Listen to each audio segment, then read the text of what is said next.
സുഹൃത്തുക്കളെ നമസ്കാരം. നാളെ മാർച്ച് 3 ആറ്റുകാൽ പൊങ്കാല നടക്കുന്ന ഒരു സമയമാണ് തിരുവനന്തപുരത്ത്. ആ പൊങ്കാല വർഷങ്ങളായിട്ട് ഇപ്പം ഏറ്റവും കൂടുതൽ സ്ത്രീകൾ പങ്കെടുക്കുന്ന ഒരു ഒരു ഭക്തിനിർഭരമായ ഒരു സംഗമമാണ് ആറ്റുകാൽ പൊങ്കാല. അവിടെ എല്ലാവരും വന്ന് പൊങ്കാലയിടും, തിരിച്ചു പോകും. അത് വർഷങ്ങളായിട്ട് തിരുവനന്തപുരം കോർപ്പറേഷൻ ഭരിച്ചുകൊണ്ടിരിക്കുന്നത് മാർക്സിസ്റ്റ് പാർട്ടിയായിരുന്നു. അവരായിരുന്നു അതിൻ്റെ നടത്തിപ്പുകാരൊക്കെ. അവിടെ നമുക്കൊക്കെ അറിയാം, നടക്കാത്ത പൊങ്കാല 2021 കോവിഡ് കാലത്ത്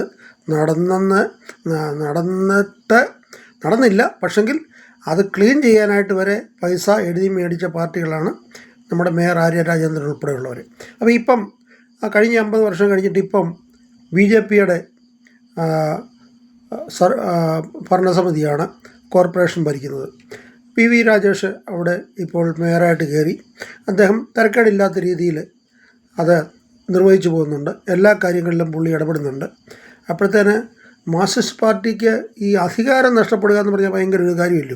ഇത് കോർപ്പറേഷനിലെ അധികാരം അങ്ങോട്ട് നഷ്ടപ്പെടുത്താൻ എങ്ങനെങ്കിലും ഇവരെ കുരുക്കിലാക്കണം. എന്നുവെച്ചാൽ നടത്തുന്നവരെ ശരിയായ രീതിയിൽ നടത്താതിരിക്കാനായിട്ടുള്ള ഒരു അടവുണ്ടാക്കണം. അതിന് ഇവരെ ഏറ്റവും ബുദ്ധിപരമായിട്ട് കണ്ടുപിടിച്ച ഒരു മാർഗം കുടിവെള്ളം കൊടുക്കാതിരിക്കുക.